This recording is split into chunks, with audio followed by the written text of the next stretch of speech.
Hello and welcome to the Need to Know Music Show with me, Ronan McManus, here on Switchbox TV. And today I'm joined by a singer-songwriter who's written for Cheryl Cole, amongst others, and is about to drop a new single, Drunk on You, on the 20th of August.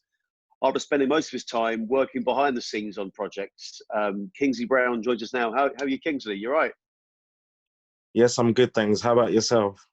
Yeah, all good. So how have you found these last few months? I mean, it's a bit of a strange world we've been living in the last few months. How have you found it? It's been quite weird. It's been unusual, but at the same time, I've been able to sort of put my head down and write some music. So it's kind of been bittersweet, you know. So it's a weird time to adjust to, but I think I'll be fine. How about yourself? Yeah, it's been strange. I mean, I'm a musician by trade, so I lost all of my gigs Oh overnight. no. so but thankfully from with fortune, I kind of ended up working with Switchbox TV, and now I'm interviewing you. So every cloud. Wow. So Yeah. so have you been? So was this single that you're writing? Was that planned before, or is it something that you've written during the lockdown time? I wrote it during the lockdown time. So prior to this, I was working on a band project, and that sort of came to a halt. It sort of came to a halt. So I decided to reinvent myself during that time, and I thought, why not give the Afro pop thing a go? Because I've always loved it. So that, I did do that during the lockdown. And you've recorded it all. Do you have your own setup for recording? Funny enough, I did it using my phone.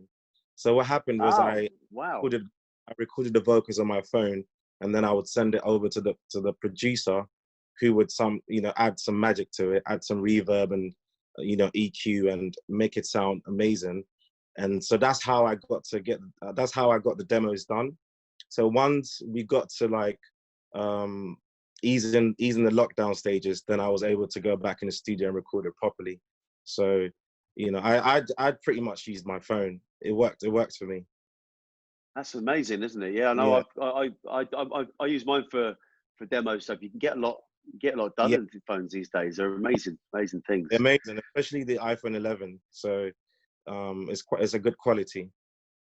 That's my next buy. Then I've got a Yeah, 10. I've got to yeah. get. So I've got to get.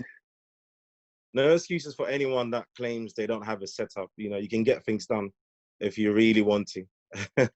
Yeah, I've done co-writes where I've kind of had this program, and my brother who I was writing with had the program too, and I could Mm, just record the guitar, vocal. He could just import it into his version of the program, and then he could add his bit and then send it back to me. It was like a virtual yeah, co-write yeah, with just through email. It was really kind of amazing, really.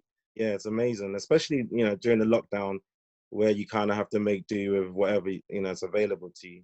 So Well, it's yeah. like us. We're doing these all our interviews are Zoom calls. Mm, When we should be in a studio, and we could be doing yeah. some live stuff, and we're doing everything by Zoom. So it's Mm, we've had to embrace technology at this time, and hmm. I'll be Yeah. doing live streams as well. Is that something you've ever done before, like live stream gigs and things like that? Actually, I haven't done that, but I would love to. I'd love to get involved with that. So You can get fairly decent setup with just using free programs. I mean, I've done that, downloading things off and then using my Mac, and it's just been, you get pretty decent mm, quality stuff. But I just want to know a bit about your background, really. Where did you grow up, and what's like where did you yeah what where did you grow up, and what was your sort of family, your childhood like? Was it musical? okay. Yeah, I grew up in Ghana till I was 13. Then my family, shifted me over here. Then my family brought me over here, and I've been here ever since. So it was a bit of a bit of- a bit of both. I've had a real cultured, way of upbringing, plus the British way as well. So I'm pretty much a mixture of cultures, as you would say. So Yeah, my next door neighbours are from Ghana. yeah, That's a parties are pretty wild. They're pretty good. You know, we hear a lot of music coming through the wall, and the Yeah, parties are great, man. Yeah. the parties are good. The food is good. The food is amazing. If ever you go to Ghana, you know, one of the things that you'll love about Ghana is the street food, you know, and it's amazing. So that's, you know, so so that's how, that's, yeah, that's, you know, basically a short summary of, you know, my childhood. So I started off singing when I was very young. I was listening to Bob Marley, and my mum would always play music like Dolly Parton in the house and Whitney Houston and things like that. So when I got to the UK, then I was introduced to grime music and garage music, you know. And funny enough, I didn't realize what I was listening to. I would just hear it and think, oh, this is nice, this is really good, and I'd be singing along to it. And then my friends in school would say, oh, so you like garage, yeah? You like garage? because because I was new to it all. I didn't know what it was called. I just knew it was good music. So coming to the UK, I was sort of introduced to new sounds as well. And that's just, yeah, pretty much, you know, my introduction to music has been quite eclectic in that sense.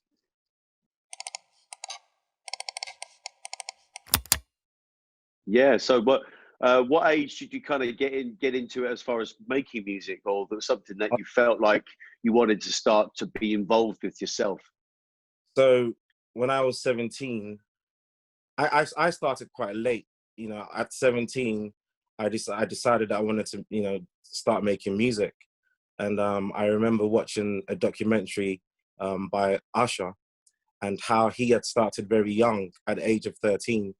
And then you know, I was like, I want to be like that. You know, I'd like to do that. You know, and I knew, and I'd always had the passion for singing at a very young age. So I knew it was something that I wanted to do. And I was thinking to myself, where do I start? You know, how do I begin? So Yeah. I set up classes in college, some singing lessons in college, which I joined. It was like £1 every Thursday. And I would go every time. I started developing my singing, and then I realized I was actually good at songwriting as well. And then I got in contact with a couple of producers. I would pay them like £50 every, you know, like every other week or so, and I would, you know, and I'd write some songs. They weren't amazing at that time, but I really wanted it so badly that I'd, you know, put the effort in. So yeah, Well, that's pretty. I think there's those early. I think it's a matter of going through the process and learning the process. I mean, I've got some horrible songs that I wrote when I was younger, and Yeah, you yeah, need to sort of almost need to get through the crap to get to the good stuff, you know. But exactly. it's all part of the process of learning Yeah, how to do the craft, I suppose, isn't it? yeah, So I yeah. mean, so how long before? What was there a moment that you wrote a song and thought, this is really good. This can go somewhere. What did you have that sort of moment, or did it kind of creep up on you? Um, you know, when I was in uni, I thought, you know, I wanted to be a singer, and then I thought to myself, like, what'd be the best way, quickest way to secure a career? And I convinced myself that songwriting would be the best way, you know, to get in the industry Yeah, quickly. yeah, Because I don't know, I kind of convinced myself that the whole artist thing was going to take a very long time, and I gave up on the idea of it, and I convinced myself the songwriting would be a quicker route. So then I started songwriting, and I worked closely with. So I had this aim of, okay, I need to get a song with an artist. You know, I had a vision. You know, okay, I'm gonna get. I had a vision and a plan. So then I worked towards that plan. So what I did was connect with other producers and write songs that I thought could go to someone. And then we always wrote songs that we were passionate about, you know, but you just never know. You just never know where it could go. And we just got lucky with Peter Andre taking one of our songs. And that was the first, you brilliant. know, ad. So I did get passionate about the songs, but you just never know until someone goes, yeah, I really like this, or I want this, you know. So yeah. Yeah. So that was your first sort of one that you thought, I could do this now. Yeah, I And thought, yeah, exactly. so I see that you've got a ship with Cheryl Cole as kind of probably the sort of your biggest sort of co-write that you did. Is that a co-write? Is that right? So It was how did that song come about? Oh yeah, I was working with a guy called Great. I don't know. He's a producer right now. He's doing really well at the moment. So I was working closely with him for quite some time, and we were doing a lot of late night, writing sessions. And I wrote this chorus idea that he had sent to another co-writer, a girl called Megan, and she added her bits to it. And then when his manager sent it over to Cheryl's people, and they loved it, and then Cheryl decided that she wanted it, and that's how that came about. So Wow. yeah, that was a blessing as well. What was that moment when you heard that she was going to? What was that like when you heard that she was going to record it? It was amazing. It was crazy, and yeah, it was the best feeling ever. Yeah, Wretch 3-2 was on it. Yes, and we eventually got a Wretch 3-2 on it as well as a feature, and that was a great feeling too. Yeah, I mean that's great company you're keeping right there, isn't it? Yeah, exactly. That was a great feeling as well. So that was 2012. That was on her album that was released in 2012. Yeah, that was 2012. So how did you sort of build on that? What did you do after that? What was the next thing you did after that? I think next thing I had was I did a few sessions, and my management, my publishers at the time, sent me over to LA to work with Jason Derulo for like Wow. a week and a half or something like that, which was a great experience. So I got onto that. I didn't actually get a song with him in the end, but it was a great experience anyway. And then Absolutely. I also got a song with a guy called Shift Key, the producer. Yeah. I did as well, a single with him for his project at that time. So moving forward, I did a few bits, and then, yeah. What was the moment that you sort of, because your new song is coming out on 20th of August, Yes. Drunk on You. Mm-hmm. And that's is that the first one that you're releasing under your own name? Yes, that's the first ever record I'm releasing under my own name. So I'm quite proud of it, to be fair, because it's been such a roller coaster on this journey as a songwriter. But I'm finally here now, embracing, the artistry that I've always felt like I've had. Yeah, it's the first song under my name. I was working on a project prior to this. It was more of a band project. And that was with a label as well. But then that's on hold right now. But I decided that it was time for me to move forward and just do my own thing, my solo thing. So what was the name of that band project? The band was called Never the Brave. Yes, so I saw this. Yeah. It's really, that's you singing on that. Yeah, that's the voice me singing. Is great. It's really nice stuff. Yeah, thank you. So is your new stuff different to that, or is it kind of a similar sort of vein? The new stuff is different to that. It's completely different. The new stuff is very Afro influenced. It's Afro pop, but it's Afro influenced. Whereas the band stuff was more One Republic and Imagine Dragons, more of that lane. So it's completely different. And once again, I guess it shows how eclectic I am, or versatile, you'd say. So well, I mean, you're talking about almost sort of you always give up on the idea of being an artist, but it seems that all the things you've done seem to have maybe you're better set up to do this now because of all the other things you've done, all the experience you've gained, and the reputation that you've gained. So I think it's everything happens in its own time. So maybe this is just the right time for you now.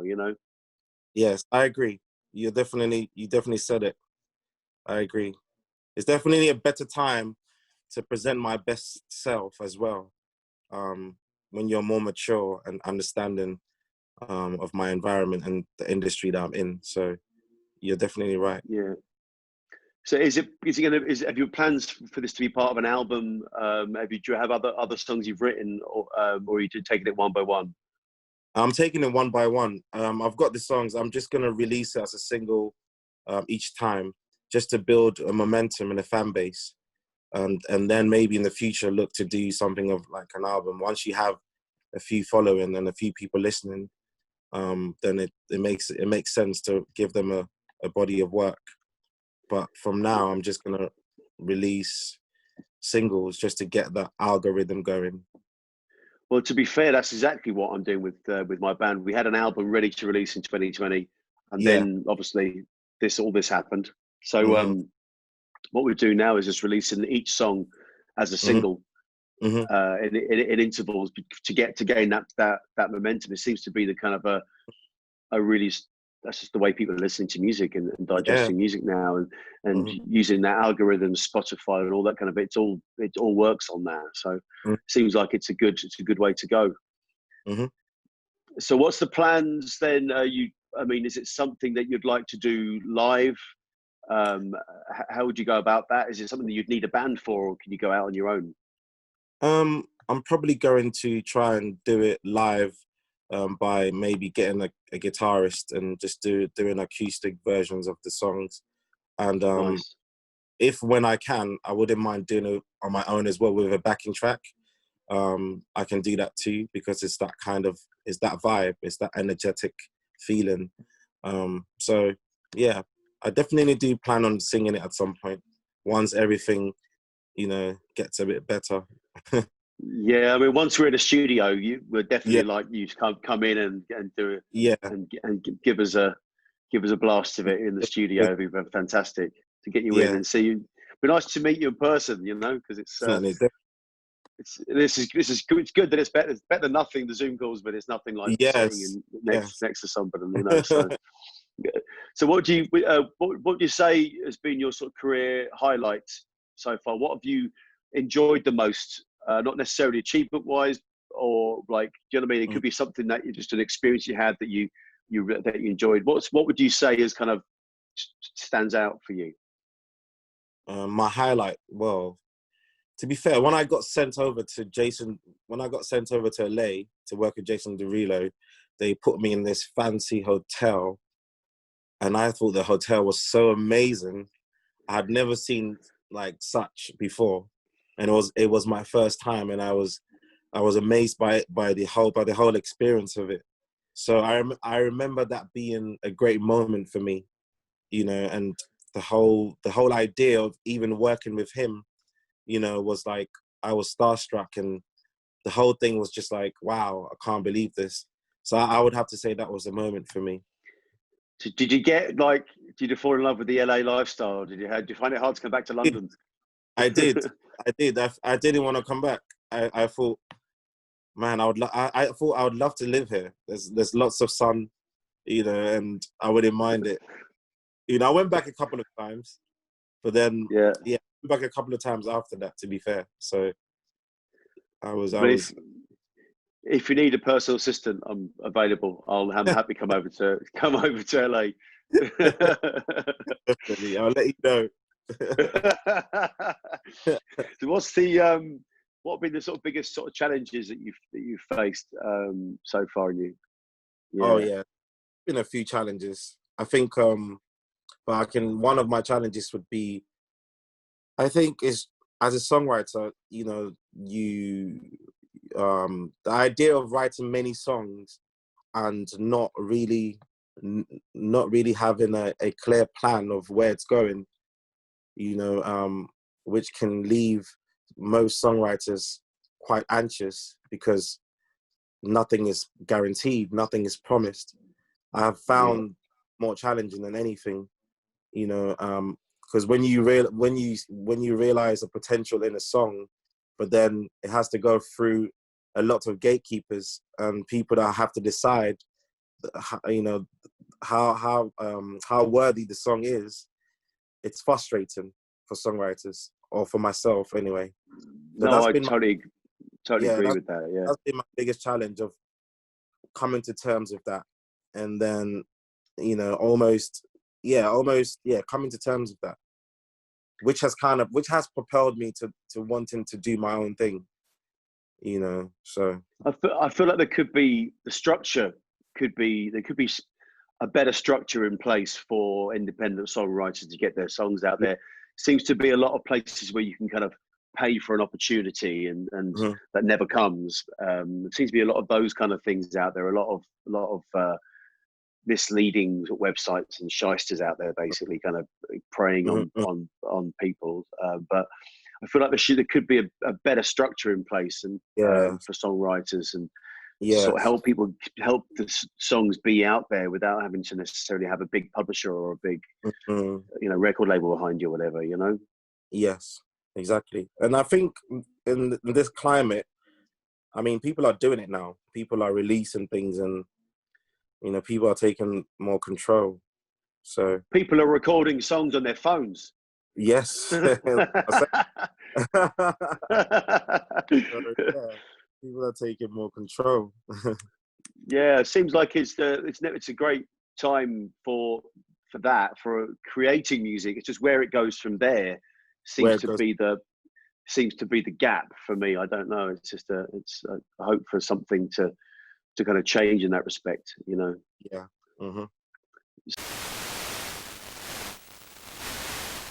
How are you planning to push this single? Have you got like a video planned, or have you recorded, or what's the plan? Yeah, I've got a video plan. I've got a music video that I'm shooting next week on the 5th. So hopefully I'm going to try and get that together and then put it out, and then figure out how I'm going to promote that, maybe through the socials, through YouTube, and maybe through sponsorship and promotion, try and hopefully get people to hear it.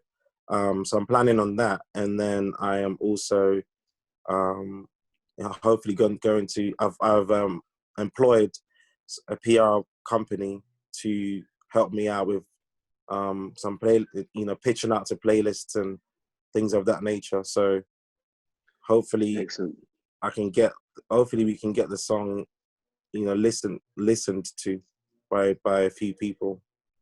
So. Yeah, it's those Spotify playlists are so huge now, aren't they? They can really make a song if you get on the right playlist, and it's. Yeah, they can make a song, honestly. So fingers crossed they like the song as well, and they can see, they can see it fitting somewhere. Well, we'll put all the links to everything, to all your socials and everything in the description of this video when it goes out, so people can know where to find you. And I love your story. I love the fact that thank you. You've grafted behind the scenes and made a reputation for yourself. And this seems like it's your time to shine now. Yes, that's how I feel, and I hope it is, or at least the beginning of it. So yeah, absolutely. Yeah. Well, definitely. Sorry, Gold. I'm definitely excited about it. Yeah. So it seems like it's really sort of everything's kind of all the hard work's been done in the behind the scenes, and this is kind of ready for it now. Yeah. So it's great. Yeah, wish you all the best with it, man.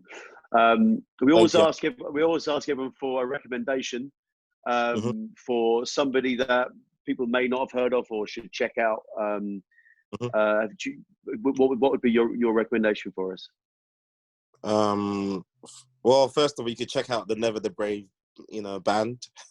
Yes. we still made a pretty incredible EP that people need to go and listen to. I feel so definitely. If anybody out there wants to check out some good music, please do check out that. And then what else have I been listening to that I can recommend? I've been listening to a lot of like Afro stuff. Go for it, yeah. I've been listening to a lot of Wizkid, but I think people are already aware of him, so that's nothing new. Yeah. That's all right. That'll do. We'll put up the links for them too, so they'll be coming up. So yeah. All right, mate. Well, thanks so much for joining us. It's been fantastic to chat to you, and you've got a great story. And I really wish you all the best with everything that's going on. And come in and see us and keep us in touch with we'll certainly be keeping an eye out for you. Yes, thank you very much for this. All right, thanks very much, Kingsley Brown. Thank you very much, mate. Are you going to follow me on Instagram? We will follow you on Instagram. Thank you very much. Lovely. All right, thanks All very right, much, Kingsley. All right, good luck. Thank you. Cheers, Take mate. care. Take Bye-bye. care now. Bye now. Bye.